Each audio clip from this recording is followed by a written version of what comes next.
अरे पूछो मत। इसलिए कह रहे हैं कि अगर कहेंगे तो विश्वास नहीं होगा, तो इसलिए हम कहा पूछो मत। अगर हम कहते हैं कि दुख मिट जाता है तो आप अंगुली हमारे ऊपर उठा दोगे। तो अगर कहो कि मंत्र जपने से क्या दुख मिट जाते हो, अगर हम कहते हैं हाँ, तो आप कहोगे आप ही भोग रहे हो, अभी तक क्या मंत्र नहीं जप पाए क्या। बात यह है कि पूर्व जो प्रारब्ध निश्चित हो गया है उसे भोगना पड़ेगा। जिसे प्रारब्ध कहते हैं उसे भोगना पड़ता है। जो नया कर्म है और जो पुराने संचित कर्म है, ये दोनों नष्ट हो जाते हैं भजन से। प्रारब्ध नष्ट नहीं होता, प्रारब्ध भोगना पड़ता है। रामकृष्ण परमहंस जी के गले में कैंसर था, बड़े बड़े संतों के शरीर में पीड़ाएं देखी गई। अगर भजन से सब पीड़ा नष्ट हो जाती तो भजन करने वाले को किसी को पीड़ा ही ना मिलती। आप विचार करके देखो, जितने बड़े बड़े संत या कोई भी भगत है, पीड़ा से युक्त पाया जाता है, क्योंकि उसके प्रारब्धों का नाश होता है। पूर्व संचित कर्म भस्म कर देते हैं भगवान, और क्रियमाण माने वर्तमान में जो हमसे गलती होती है उसे क्षमा कर देंगे। लेकिन जिस समय हमारा शरीर बनाया गया था, उस समय जो रखा गया है कि 20 वर्ष में तुम्हारा हाथ टूट जाएगा, 25 वर्ष में तुम्हारा सर फूटेगा, तुम्हें कैंसर, वो सब होगा। वो सब होगा, चाहे भजन करो या ना करो, उससे कोई फर्क नहीं पड़ता।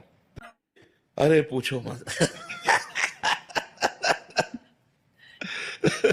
इसलिए कह रहे हैं कि अगर कहेंगे तो विश्वास नहीं होगा, तो इसलिए हम कहा पूछो मत। अगर हम कहते हैं कि दुख मिट जाता है तो आप अंगुली हमारे ऊपर उठा दोगे। तो अगर कहो कि मंत्र जपने से क्या दुख मिट जाते हो, अगर हम कहते हैं हाँ, तो आप कहोगे आप ही भोग रहे हो, अभी तक क्या मंत्र नहीं जप पाए क्या।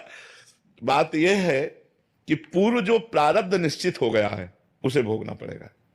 जिसे प्रारब्ध कहते हैं उसे भोगना पड़ता है। जो नया कर्म है और जो पुराने संचित कर्म है, ये दोनों नष्ट हो जाते हैं भजन से। प्रारब्ध नष्ट नहीं होता, प्रारब्ध भोगना पड़ता है। रामकृष्ण परमहंस जी के गले में कैंसर था, बड़े बड़े संतों के शरीर में पीड़ाएं देखी गई। अगर भजन से सब पीड़ा नष्ट हो जाती तो भजन करने वाले को किसी को पीड़ा ही ना मिलती। आप विचार करके देखो, जितने बड़े बड़े संत या कोई भी भगत है, पीड़ा से युक्त पाया जाता है, क्योंकि उसके प्रारब्धों का नाश होता है। पूर्व संचित कर्म भस्म कर देते हैं भगवान, और क्रियमाण माने वर्तमान में जो हमसे गलती होती है उसे क्षमा कर देंगे। लेकिन जिस समय हमारा शरीर बनाया गया था, उस समय जो रखा गया है कि 20 वर्ष में तुम्हारा हाथ टूट जाएगा, 25 वर्ष में तुम्हारा सर फूटेगा, तुम्हें कैंसर, वो सब होगा। वो सब होगा, चाहे भजन करो या ना करो, उससे कोई फर्क नहीं पड़ता।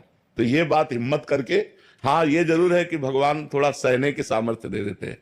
सहने की सामर्थ्य देते हैं कि उसी को हम रो के काटें या उसी को हंस के काटें। तो जब हम भजन में चित्त जोड़ते हैं तो थोड़ा आनंद में जीवन होता है, लेकिन भोगना पड़ता है।